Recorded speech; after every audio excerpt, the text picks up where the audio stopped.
So Jack's pregnancy was always very different, right from the very beginning.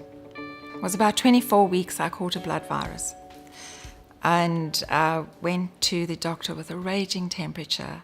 And I remember sitting in her office just crying, which was not like me because particularly not in front of professional people. And it felt like about half an hour, but it was probably about 3 minutes, and I was just sobbing. And eventually I could gather myself, and she asked me, why was I feeling so upset? And I said, I just felt my baby was threatened. There was something, this was really going to hurt my baby. And she reassured me and said, no, everything's fine. Just go home, take 2 Panadols every 4 hours and stay in bed. Which I did, but I just had that feeling. He was my 5th pregnancy. I kind of had it together. I knew what was going on. I knew how to calm babies down, even inside me. I was that mother who played the classical music to them and spoke to them. And the others, I could calm them down. But with Jack, he was busy. He was so busy inside me. I felt like I had a rugby team inside there. And none of that worked with him, but I didn't think of anything of it at the time. I had to get up and literally rock from side to side on my feet was the only way that I could, stop my stomach bulging in all sorts of directions. Anyway, Jack was born. His birth was fine. He was born at home with a midwife. Everybody was present. And his cry was completely different. And again, I remember thinking, oh, I haven't heard that before out of the other 4. They had all cried. But Jack's was just high pitch, loud, and no tone. I didn't know I just felt like I couldn't reach him. The things that I'd known with the other children, the other babies that had worked, they didn't seem to work with Jack. I felt my bonding was really quite difficult with him. I didn't know how to explain it to somebody who would understand. And the only way I could describe it was that it's as if there was a glass something, a transparent barrier between him and me. I could see him, I just couldn't reach him. I couldn't touch him. At about 3 months old, I thought, he's not hearing well. Everybody said, oh, you're just worrying for nothing. It's, me, the oversensitive mum. And I'm thinking, no, this is my 5th baby. There's something. Anyway, about 6 months, he got a cold. I used it as an excuse, took him to the GP and said, I'm really here about his hearing. I don't think he's hearing as well as he should. And so our pathway of many appointments began. Jack and I went off to the Swan Districts Hospital. 2 nurses did some more professional tests on him. At least these had puppets and were in a sound booth and things, quite a few. And we weren't quite finished, but we were there for a long time, and I was standing right close to them with Jack. And they were just chatting to themselves, knowing that I was there, though. And the one said to the other something like, oh, this poor kid, seriously, he's never going to hear anything in his life. He's so deaf. And that's how I discovered or found out that Jack was deaf, which is not, I'd thought, hearing loss, but I hadn't expected deaf. And it was as if cold water had my whole body just went cold, actually. My heart started racing. And so this sudden journey, we were heading down this path, and our life just went in the opposite, unexpected direction, as it does. But in that moment of understanding, he can't hear, all those things that I've talked about suddenly made sense to me. Oh, that's why my voice didn't calm him down. Oh, that's why I haven't been able to make that connection. That was then followed up by numerous appointments with ENTs, ear, nose and throat specialists, because they just assume that you will have a cochlear implant. By this stage, he was 6 months old. We got notified in the post about MRIs we had never agreed to. We thought, a cochlear, it's my nature to go and investigate things. I have a degree in English language and linguistics. I knew language. Language is the thing he needs, not necessarily speech. They're completely different things. But trying to process all these things, trying to process having a deaf child, no deafness in our family, trying to process the complete change in parenting, the sadness of it, the fear of it, the unknown of it, was a lot. You're given a pile of information, nothing about sign language.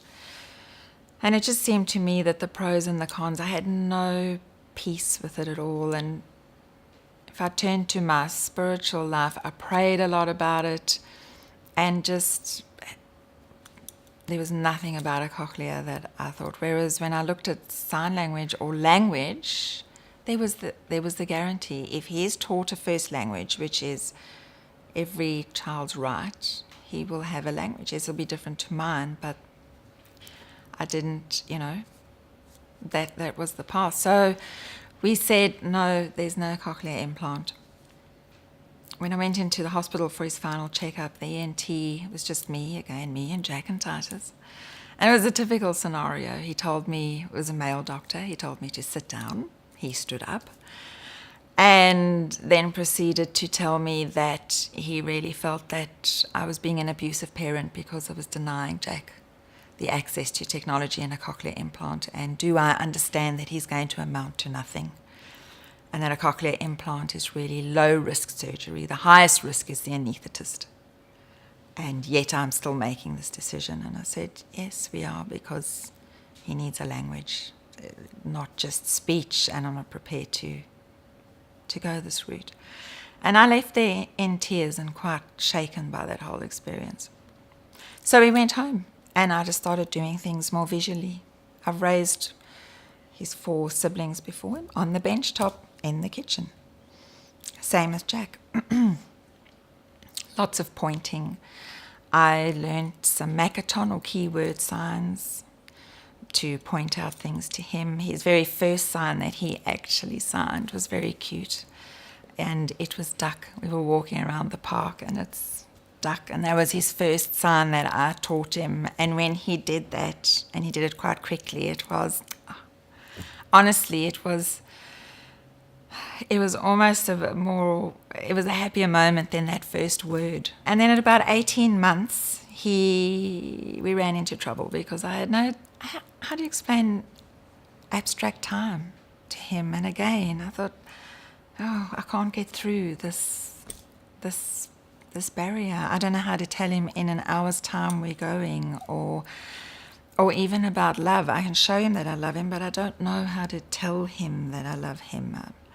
I don't know, all those abstract things. As a Christian family, we prayed and said grace, and I didn't know how to go into the concept of God with him. You can't see, you can't point, there's God. So playgroup was, really, really, really good. I can't emphasize how much that changed. And Jack just was a sponge. And I fell in love with the language. Then watching people sign, watching them tell their stories, the facial expressions, the everything. And quite frankly, I came to the conclusion that hearing people are quite boring. We just talk. We're not apt to great emotion. Whereas when you see deaf people signing, you know, everything's out there. I really fell in love with the language. I think for me, the emotional impact of deafness is ongoing, and it catches me at strange times watching him. It's very isolating, the language issue, and it's a very lonely thing to have, and it's an invisible. I don't even want to call it a disability because I don't really believe it's a disability. It's just an inability, rather.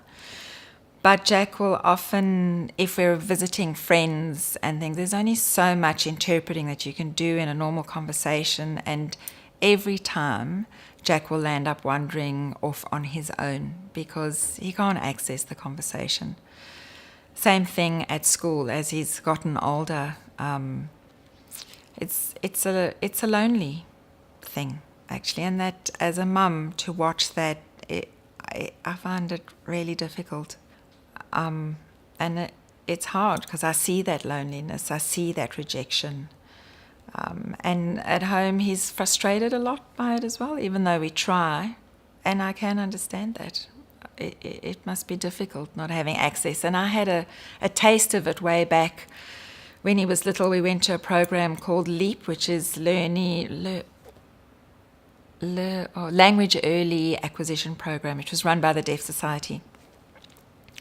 A lovely deaf woman, Jen, got the deaf children together, and the mums would go for coffee. So I was the only hearing mum with 4 or 5 deaf mums, who are all great friends of mine now. But I had no idea what they were talking about in those coffee sessions in the beginning, and I learned more and more and more. We went every week. But I remember sitting there thinking, this is really difficult. I'm trying to guess what they're saying. I found it mentally quite draining. I would often feel stupid because I hadn't grasped the conversation. And it made me realize this is my life for an hour once a week. This is their life for the 23 hours of the rest of the week for a lot of them in this world where you constantly see people talking, but you don't know what they're talking about. When Jake was about 9, he really wanted a cochlear, and he asked us for about a year because 2 of his best deaf friends had got cochlears. And we had to answer the question of, if Jake asked us at 18, why didn't you ever give technology a chance? Why didn't you let me try? Maybe, it would have worked. What would we say? So we thought, well, it's just another tool to help him through the world. And then he had the second implant, and he didn't like it. It was just too much. And he then decided that he didn't want them at all. The government is amazing with the support they give. But again, they were happy that whole program per cochlear with the speech therapy and all the therapy that goes with it, that whole package deal is about $50,000 per cochlear. And all these years, I couldn't even get $300 for somebody to teach us sign language. It's quite bizarre. But when we went to PMH, and I felt it was really important for Jack to give his feedback, and I was really proud of him actually, that he could process and understand. But what he told them was that when he has his cochlear, he doesn't want his cochlear, not because it doesn't give him access to sound, because there was nothing wrong with the technology, and it did exactly what it's designed to do, which is amazing. It gave a very deaf person access into conversation if the room's quiet and the people are looking at you, all those things. But it did. But it changed his personal identity, and it made him feel like a broken hearing person as opposed to just a normal deaf person. In his way of expressing it, he said, look, I just feel like a big pair of ears. So the cochlears are aside. Jake has now gone into high school at Shenton College for Deaf Education. I wouldn't love to actually meet that ENT again, but we have proved him wrong, because you can never fail with a language. And Jake is a confident, happy, deaf child. Young man in year 7 now. It's been exhausting, it's been amazing, it's been exhilarating, it's been heartbreaking. But at the end of the day, I wouldn't change anything, and I would never regret it, because I think after all that we've given Jack with the fighting for access and the constant advocacy and trying to give him access to the world and the support that he needs, he has made us as a family, and me as a person, as a mother, as a woman, more compassionate, more empathic, more understanding. I've had to face prejudices that I didn't even know were there. Essentially, my son was the very first deaf person that I'd really met properly, which is quite an experience in itself. We live and learn. That's how we go.